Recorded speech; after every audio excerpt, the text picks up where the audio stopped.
Hello friends, welcome to our YouTube channel let's do Adhyayan online learning made easy. आज के इस video में हम भारतीय इतिहास के एक मोस्ट इम्पोर्टेंट टॉपिक भारत छोड़ो आंदोलन और माउंटबेटन योजना के बारे में बात करेंगे। इस वीडियो में हमने प्रीवियस ईयर्स क्वेश्चन का एक बहुत ही अच्छा कलेक्शन तैयार किया है जो कि आपको सभी कॉम्पिटिटिव एग्जाम्स में तैयारी करने में हेल्प करेगा। और ये वही क्वेश्चंस हमने इसमें पुट किए हुए हैं जो आपके प्रीवियस ईयर्स पेपर्स में आ चुके हैं। चलिए हम शुरू करते हैं आज के इस वीडियो को। सबसे पहला क्वेश्चन है इसमें कि भारत छोड़ो आंदोलन किस वर्ष प्रारंभ हुआ था। तो इसका जो करेक्ट ऑप्शन है ऑप्शन नंबर ए, भारत छोड़ो आंदोलन सन 1942 ईस्वी में प्रारंभ हुआ था। और जो भारत छोड़ो आंदोलन था 9 अगस्त 1942 को प्रारंभ हुआ था और यह एक नागरिक अवज्ञा आंदोलन था। इसका जो मुख्य लक्ष्य था वो ब्रिटिश साम्राज्य को भारत से समाप्त करना था और यह आंदोलन महात्मा गांधी द्वारा अखिल भारतीय कांग्रेस समिति के मुंबई अधिवेशन में शुरू किया गया था। इस आंदोलन में ही गांधी जी ने अपने एक लोकप्रिय नारे का दिया था जिसका जो था करो या मरो, यानी आप कह सकते हैं कि करो या मरो का नारा मुंबई अधिवेशन के दौरान यानी भारत छोड़ो आंदोलन के दौरान दिया गया था महात्मा गांधी जी के द्वारा। अगला क्वेश्चन देखते हैं हम। अगला क्वेश्चन क्या है कि भारत छोड़ो आंदोलन 1942 में महात्मा गांधी द्वारा दिए गए किस नारे के साथ शुरू हुआ था। जो मैंने आपको अभी बताया इसके बारे में, जो नारा दिया था महात्मा गांधी जी ने वो क्या, करो या मरो। अगला क्वेश्चन देखते हैं। अगला क्वेश्चन क्या है हमारा कि प्रांतीय चुनाव किस साल ब्रिटिश भारत में आयोजित किए गए थे। तो इसका जो करेक्ट ऑप्शन है ऑप्शन नंबर सी, 1936 से 1937 तक जो प्रांतीय चुनाव हुए थे। इसमें क्या हुआ था, ये फरवरी 1937 में चुनाव हुए थे।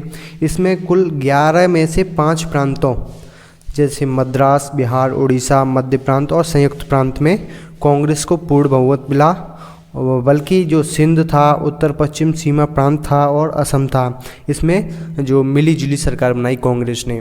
अगला क्वेश्चन देखते हैं। अगला क्वेश्चन क्या है कि भारत के बंटवारे की घोषणा किस तारीख को की गई थी। तो इसका जो करेक्ट ऑप्शन है ऑप्शन नंबर बी, 3 जून 1947 ईस्वी को भारत के बंटवारे की घोषणा की गई थी। और इस हमारे भारत का विभाजन माउंटबेटन योजना के आधार पर तैयार किया गया था और इसमें भारतीय स्वतंत्रता अधिनियम 1947 के आधार पर तैयार किया गया था। और इसमें यह था कि जो भारत और पाकिस्तान नाम के 2 गणराज्य बना दिए जाएंगे और ब्रिटिश सरकार इन्हें सत्ता सौंप देगी। अगले क्वेश्चन की ओर देखते हैं। अगला क्वेश्चन हमारा क्या है कि 15 अगस्त 1947 में भारत को मिली आज़ादी के वक्त समय क्या था। तो इसका जो करेक्ट ऑप्शन है ऑप्शन सी, आधी रात। जो हमारे भारत को स्वतंत्रता मिली थी वो आधी रात को मिली थी।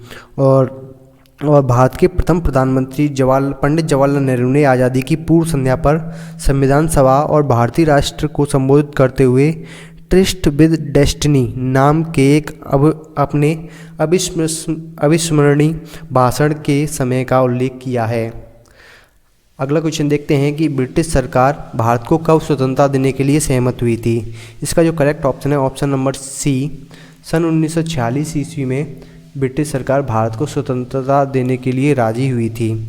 और जो इसमें उस समय प्रधानमंत्री थे ब्रिटेन के वो एटली थे और ब्रिटिश संसद ने 4 जुलाई 1947 को भारतीय स्वतंत्रता अधिनियम प्रस्ताव लाया गया था जो कि 18 जुलाई 1947 को स्वीकार हो गया था। और अंत में हमें 15 अगस्त 1947 को आज़ादी मिल गई थी अंग्रेजी सत्ता से। अगला क्वेश्चन देखते हैं कि भारत कब एक संप्रभु गणराज्य बना था। संप्रभु गणराज्य बना था। इसका जो करेक्ट ऑप्शन है ऑप्शन नंबर सी, 26 जनवरी 1950 को भारत एक संप्रभु गणराज्य बना था। अगला क्वेश्चन देखते हैं। अगला क्वेश्चन हमारा क्या है कि भारत के संविधान के परिप्रेक्ष्य में दिए गए कथनों में से असंगत कथन को चिन्हित करें। तो इसका जो करेक्ट ऑप्शन है ऑप्शन नंबर डी कि यह एक वैधानिक दस्तावेज नहीं है, जो कि ये गलत है। जो हमारे भारत में जो कानून है वो संविधान में लिखित बातों से ही है। मतलब जो हमारा भारत का एक संविधान है वो एक वैधानिक दस्तावेज है। और जो भारत का वैधानिक दस्तावेज यानी संविधान है वो भारतीय संसद के द्वारा कभी भी बदला जा सकता है, उसमें संविधान संशोधन विधेयक पारित करके। हाँ, अंग्रेजों ने भारत में अप्रत्यक्ष चुनाव की प्रणाली पहली बार निम्नलिखित में से किस अधिनियम द्वारा प्रारंभ की थी? तो इसका जो करेक्ट ऑप्शन है ऑप्शन नंबर सी, सन 1892 में अधिनियम पारित किया था, जिससे क्या हुआ था कि अप्रत्यक्ष चुनाव की प्रणाली स्टार्ट हो गई थी। अगला क्वेश्चन देखते हैं कि भारत के गवर्नर जनरल का पद निम्नलिखित में से किसके द्वारा सृजित किया गया था? तो इसका जो करेक्ट ऑप्शन है ऑप्शन नंबर डी, चार्टर अधिनियम सन 1833 के तहत भारत में गवर्नर जनरल का पद सृजित किया गया था, यानी बनाया गया था। अगला क्वेश्चन देखते हैं हम कि प्रांतीय स्वायत्तता किसके द्वारा प्रदान की गई थी? तो इसका जो करेक्ट ऑप्शन है ऑप्शन नंबर ए, भारत सरकार का अधिनियम 1935 के तहत प्रांतीय स्वायत्तता प्रदान की गई थी। अगला क्वेश्चन देखते हैं कि ब्रिटिश भारत में